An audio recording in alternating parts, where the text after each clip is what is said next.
순종이 삶을 변화시킨다 라는 제목으로 하나님 말씀 전하겠습니다. 여러분, 우리의 삶이 하나님 앞에 아름답게 세워지고 또 변화되기를 원하시죠? 예, 변화된다라는 것은 참으로 귀합니다.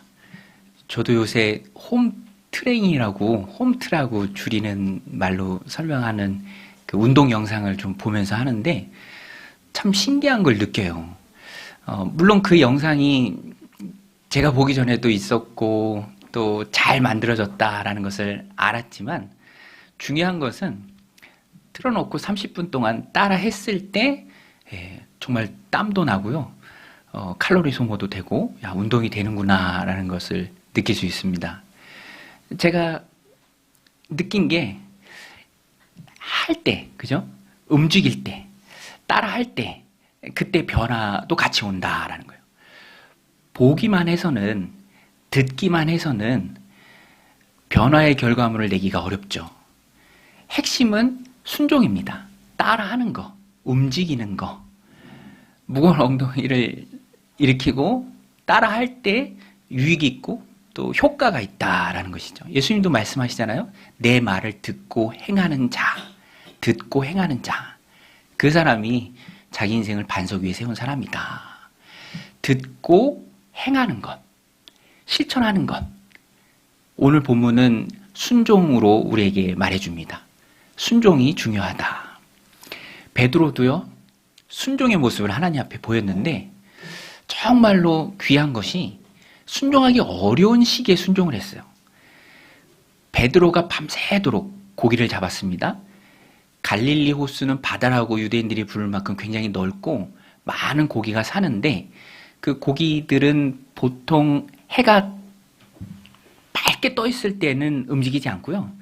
해가 없을 때 좀 움직임이 활발하고 다니는 길도 있고 수면 위로 좀 가까이 올라와서 해 뜨기 전 새벽이나 밤에 어부들이 고기를 잡죠. 그런데 못 잡았어요. 한 마리도 못 잡았습니다. 밤이 새도록 수고했지만 잡은 것이 없습니다 라고 베드로가 5절에 가서 고백하잖아요. 잡은 게 없는 그때 허탕 쳤을 때 허무한 마음을 가지고 그물을 싣고 있었어요. 그물을 수선하고 정리하고 다음번 물고기 잡이를 위해서. 그러니까 베드로의 입장 속에서 우리가 한번 생각해 보면은 이게 참 실패를 경험한 직후에 절망감 속에서 있는 상황이죠. 그러니까 그 마음을 생각해 보면 얼마나 무거워요, 그 마음이. 여러분 보세요. 열심히 노력했는데 수고하고 애썼는데 거기에 합당한 결과물이 딱 주어지면 너무나 좋겠지만 늘 그런 건 아니잖아요. 노력은 노력대로 했지만 수고는 수고대로 했지만 밤이 맞도록 열심히 고기 잡기 위해서 애썼지만 잡은 게 없을 때 그 허무함 속에서 베드로가 취미로 낚시하는 게 아니라 생계가 걸린 일 아닙니까? 부양해야 될 가족들이 있잖아요. 그때 아무것도 못 잡고 그물을 수선하고 씻는 아무 말도 못했겠죠? 그 심정. 그 상황 속에서도 예수님 말씀에 베드로가 순종했습니다. 오늘 말씀에 이렇게 들어가서 보면 많은 무리들이 예수님을 따라올 때 갈릴리 해변에서 있었던 일입니다. 무리가 너무 많으니까 무리와 조금 거리를 두기 위해서 예수님이 해변가에 정박해 있는 배에 오르십니다. 한 배에 오르세요. 그러면 배를 좀 띄워놓으면 자연적으로 경계가 생기겠죠. 물 때문에 사람들이 밀려오지 못하니까 안정된 상황 속에서 예수님 배에서 앉으셔서 이렇게 자기를 마주 대하고 있는 많은 사람들을 가르쳐 주셨습니다. 그러니까 아주 좋은 말씀을 듣기 위해 환경이 조성된 것이죠.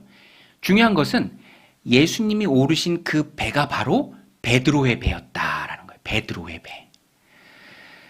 저는 이렇게 성경 말씀을 보면서 그 부분이 참 마음에 와닿더라고요. 한 배에 오르심에. 뭐 여러 배들이 있었는데 한 배에 오르신 거예요. 보기에는 딱 그렇습니다. 한 배에 오르신 거예요. 그런데 그 한 배가 바로 베드로의 배였어요. 베드로의 배. 우연일까요? 여러분? 아니에요.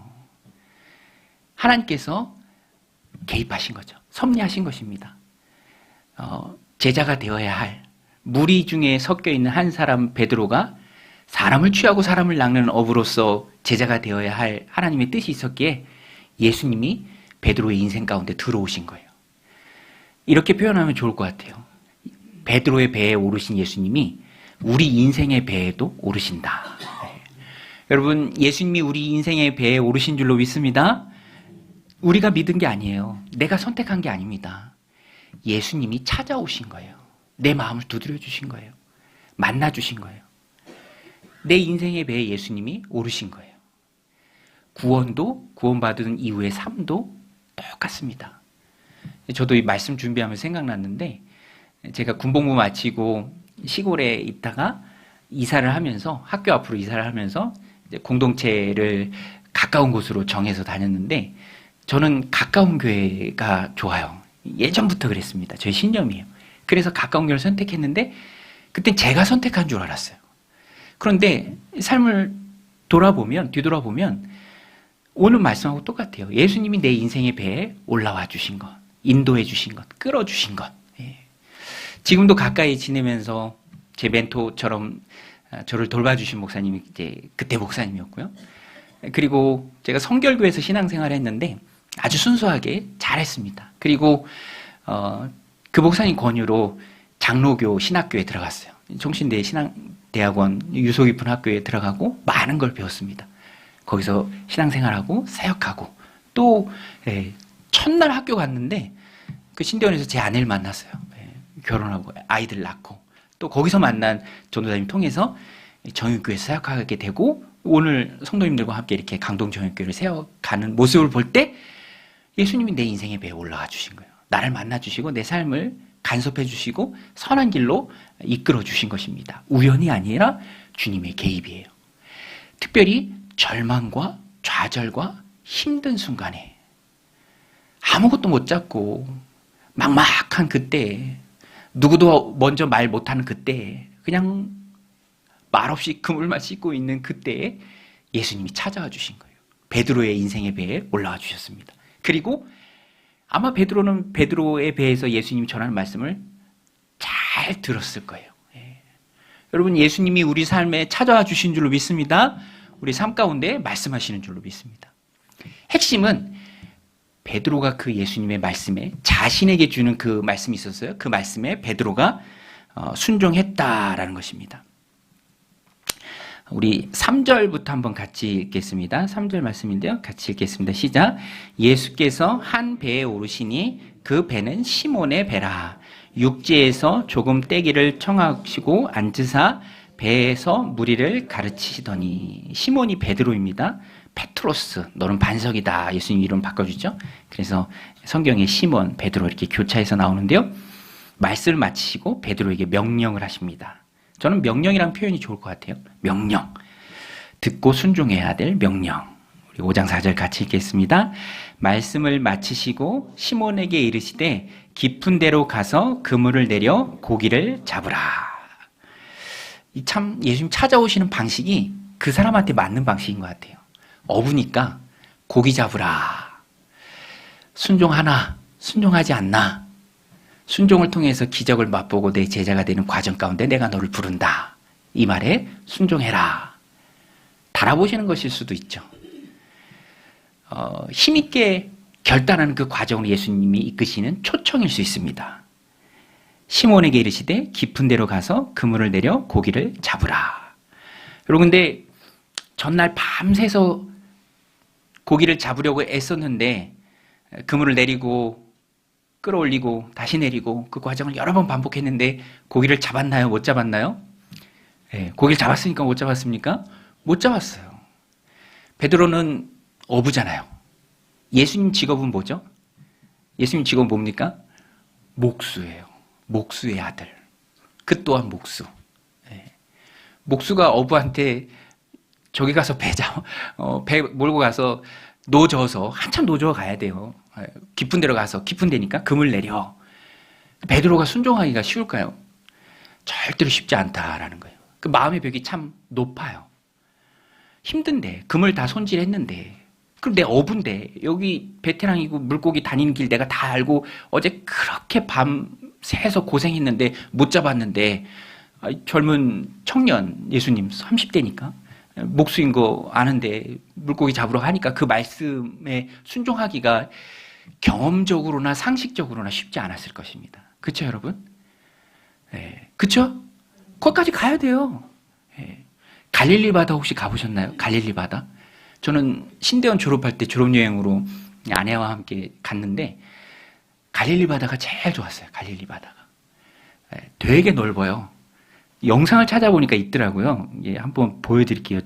중간에 제 얼굴 나오는데 한번 찾아보세요. 보신 분들은 잘 보면 이렇게 해남도 있어서 저 산지가 쭉 이어지다가 갑자기 또 골짜기가 여기가 갈릴리 바다. 골짜기가 이루어지는데 오늘 여러분들 아침에 우리 여리고에 출발을 했습니다만 대가볼리 지방을 따라 올라온다. 그리고 배 시간에 제가 설명을 드렸는데 저기까지가 대가볼리 지방이에요. 암만부터 시작을 해서 저기까지가 대가볼리 지방인데 그 골짜기를 중심으로 해서 여러분들 마을이 형성된 저기가 바로 우리 성경에 말하는 거라사 지방이죠. 네. 갈릴리 바다 배경으로 찍은 사진도 있더라고요. 예, 물론 재밌으시라고 한번 보여드릴게요. 옆에 웬 애기가 한 명 있죠. 예, 예. 갈릴리 바다 생각하면 참 좋습니다. 근데 베드로한테 그렇지 않았다라는 거예요. 베드로한테 밤샌 그런 한 마리도 못 잡은 베드로에게는 다시 바다로 나가는 게 그 그물 싣고 노저 그 깊은 데로 가서 또 그물 던지는 게 이게 쉬운 문제가 아니었다라는 거예요. 절망감이 그래서 힘들어요. 깊숙이 끌어내립니다, 사람을. 예. 이거 뭐 해, 뭐 하나. 이게 무슨 의미가 있나. 근데 베드로의 힘이에요. 주님의 말씀을 붙들고 순종합니다. 그리고 깊은 곳으로 가서 그물을 내려요. 그리고 정말로 많은 고기를 잡습니다. 주석가 매튜엔니는 오늘 본문의 배경이 그렇잖아요. 한 배로 안 돼서 또 한 배를 부르고 사람들의 도움을 청해서 고기를 나눠 담습니다. 그 물고기의 무게 때문에 배가 가라앉을 지경이 되었다. 이 주석가 매튜엔니는 상상력을 동원해서 물고기 잡으면 옆으로 누워 있잖아요. 배를 보이면서. 근데 그러다가 물이 차면은 다시 이렇게 바르게 서서 이렇게 헤엄쳐서 도망치려고 하는 그 지경까지 된 거예요. 배가 가라앉을 지경이니까. 잡았던 물고기를 다시 놓칠 지경까지 많은 물고기를 잡았습니다. 근데 여러분, 본문의 핵심은 많이 잡았다라는 데 있지 않아요. 많이 잡아서 그게 중요한 것이 아니에요. 그 기적을 베드로가 순종했을 때 얻었다. 순종했을 때 그런 놀라운 기적이 일어났다. 그리고 그 기적을 통해서 베드로가 완전히 깨졌다. 이거예요. 베드로가 깨졌습니다. 예수님 앞에 엎드려요. 주여. 그리고 말합니다. 나를 떠나소서. 나는 죄인입니다. 우리 8절 말씀 같이 한번 읽겠습니다. 시작. 시몬 베드로가 이를 보고 예수의 무릎 아래 엎드려 이르되 주여 나를 떠나소서. 나는 죄인으로소이다 하니. 여러분, 우리가 많이 듣는 말 중에 하나가 예수님 만나야 된다. 하나님 만나야 된다. 인격적으로 만나야 된다. 그런 말 많이 합니다. 특별히 청소년 아이들한테. 믿음이 이제 막 들어가기 시작한 분들에게. 근데 그 만남이 뭘 의미합니까? 정확히 오늘 함께 읽은 이 말씀이에요. 예수님이 너무 크신 분이고 너무 위대하신 분이고 하나님 그분이심에, 거룩하신 분이심에 그 앞에 내가 너무 초라하게 느껴지는 거예요. 내가 너무 부끄러운 거예요. 죄인이다라고 할 때 그 그리스어 단어는 그 단어에 모든 게 다 포함되어 있거든요. 죄로 물든 남자를 말해요. 죄로 물든 남자. 베드로 자기가 자신을 그렇게 말합니다. 죄에 물든 남자, 여자. 부끄러운 나의 모습. 감당할 수 없습니다. 주님, 나를 떠나소서. 회개죠. 자신의 작고 초라함 모습을, 죄인된 모습을 내 안에 있는 그 죄성을 보게 된 거예요. 이사야서가 화로다 나여 죽게 되었도다. 내가 거룩하신 하나님 앞에 섰다. 그렇게 말했던 것과 똑같은 맥락입니다. 오늘 우리도 언제 주님 만납니까? 주님 만날 때 어떤 일이 벌어지나요? 내가 작고 초라해지는 거예요. 주님 의지하게 되고 용서해 주세요. 구하게 되고. 중요한 것은 베드로가 이렇게 깨졌을 때 예수님이 베드로의 말씀에 베드로를 떠난 것이 아니라 오히려 더 그 만남이 더 깊어지죠. 따라오라. 어부인데 앞으로는 그냥 어부가 아니라 사람을 취하는, 사람을 낚는 어부가 될 것이다. 베드로에게 그렇게 말씀합니다. 기적보다 중요한 것은 깨어지는 경험이죠.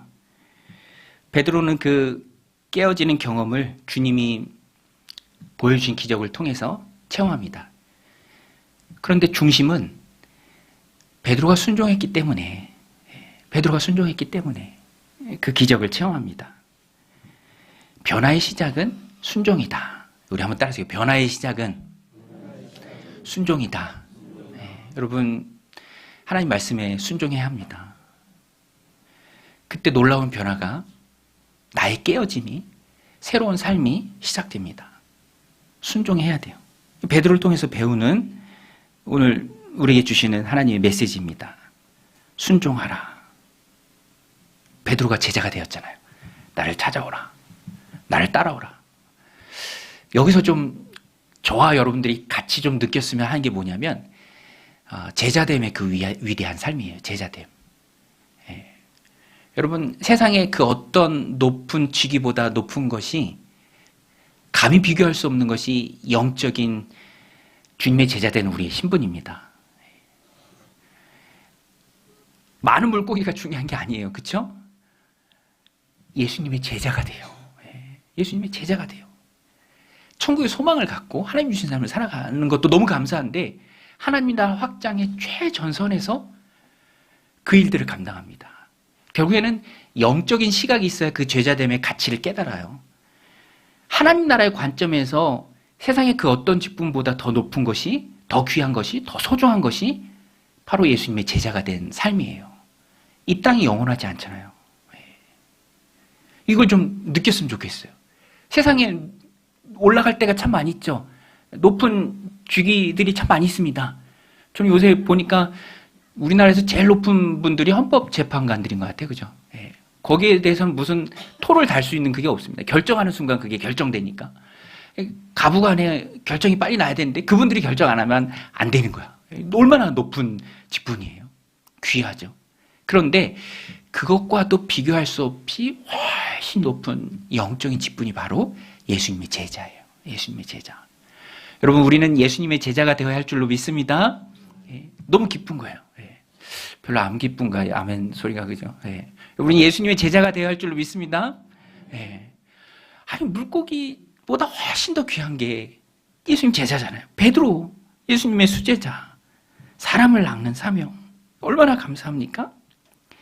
성경에 보면은요, 천사도 부러워한다라고 돼 있어요. 천사도 흥모할 만한 직분이다. 우리는 카톨릭이 아니니까 뭐 그렇게까지 얘기하진 않는데, 성례할 때도 카톨릭에서는 굉장히 위대하게 봅니다. 천사도 성례를 베푸는 그 제자됨을 높게 본다. 이 천사가 할 수 있는 일이 아니에요. 그러니까 베드로가 순종을 통해서 얻은 삶의 변화는 실로 엄청난 것입니다. 너무너무 귀한 것이에요. 예, 지금 감이 안 잡히도 이제 나중에 하나님 부르실 때 하나님 앞에 가면, 하늘나라 가면은 그 제자됨의 직분이 얼마나 큰가 알 수 있을 겁니다. 저도 그래요. 그 고린도 전서 15장이 부활장인데 거기에 보면 그런 바울의 고백이 있습니다.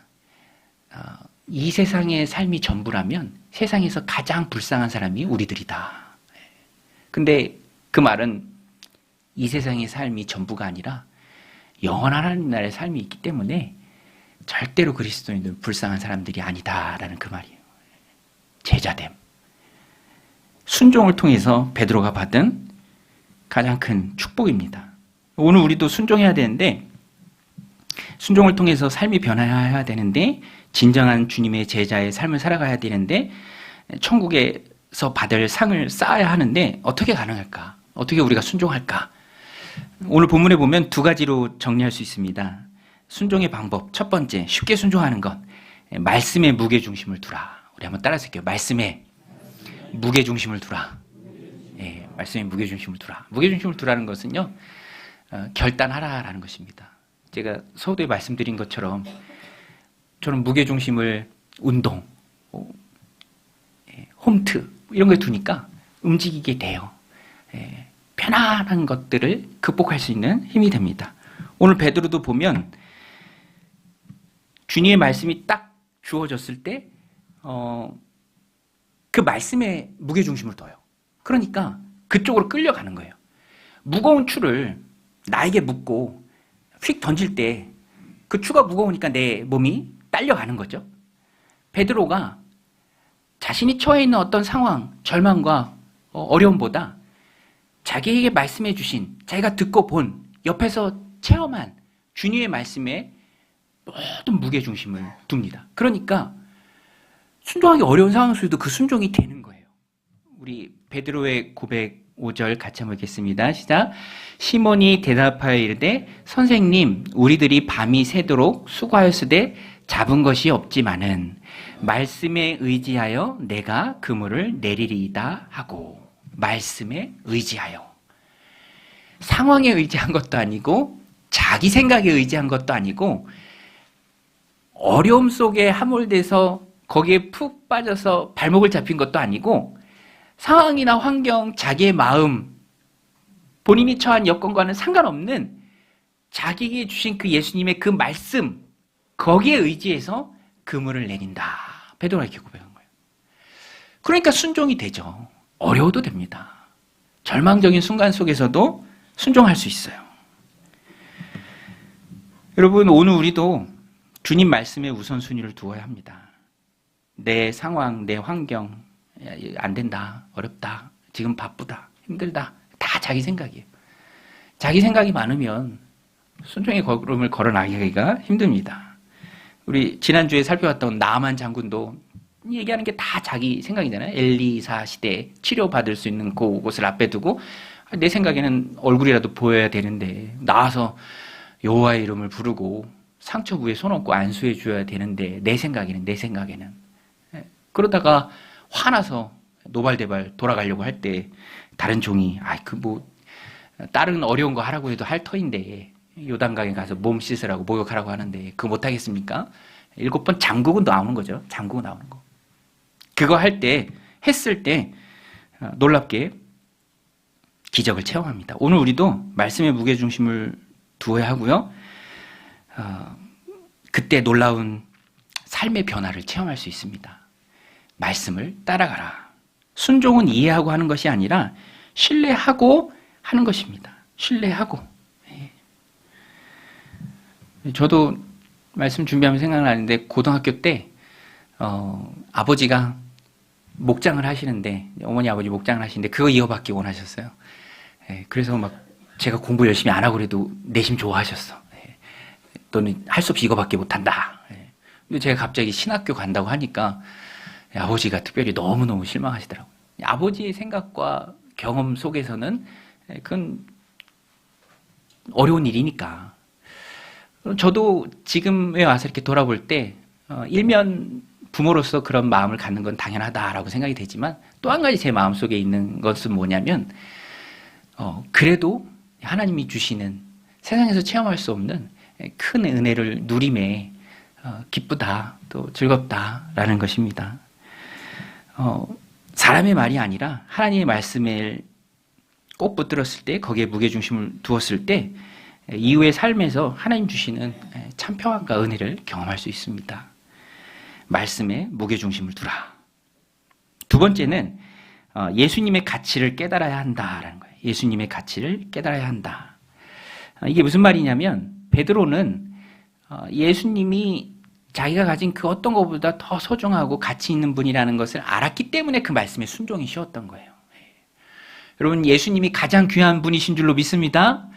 오늘 말씀 11절인데요. 같이 읽겠습니다. 시작.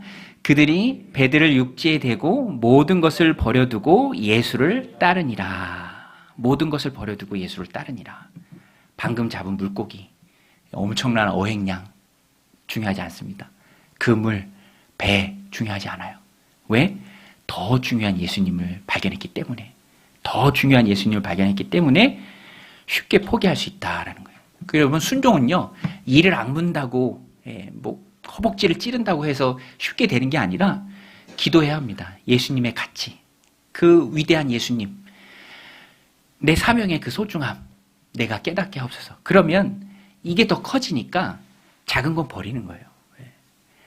저도 아이들 클 때 사진 찍어준다고 한 15년 전에 큰 맘 먹고 구매한 카메라, 또 렌즈 교환식으로 샀던 카메라예요. 근데 지금 핸드폰이 훨씬 더 좋아요. 그때 50만 원 주고 샀거든요. 카메라에 대해서 좀 아시는 분 계신지 모르겠지만 F값이 굉장히 낮고 한번 딱 찍으면 쨍해서 야, 이거 너무 잘 샀다. 내가 후회하지 않는다. 그렇게 생각됐던 카메라인데 자리만 차지해. 버리려고 내놓으니까 막내가 막 갖고 놀더라고. 왜냐하면 지금 핸드폰에 있는 카메라가 훨씬 더 좋아요. 비교가 안 돼요. 그러니까 그거 붙들고 있을 필요가 없는 거죠. 여러분, 예수님의 가치가 내 삶 가운데서 가장 우선순위에 있는 그 사람이 그 가치 때문에 불필요한 것들을 버립니다. 순종할 때 걸릴 것들을 버려요. 물론 이 말씀의 적용이 직업도 버리고 뭐 다 버리고 예수님 따르라 그 말씀이 아닙니다. 풀타임 사역자가 저 같은 목회자가 다 되라는 그 말씀이 아니에요. 삶의 우선순위를 바로 정하라. 예수님을 가장 귀한 분으로 모시라. 그겁니다. 예수님이 가장 귀한 분으로 삶의 우선순위가 제 발을 찾을 때 주님 앞에 순종할 수 있는 것이죠. 우리 부르는 찬양 있잖아요. 주 예수보다 더 귀한 것은 없네. 예수밖에는 없네.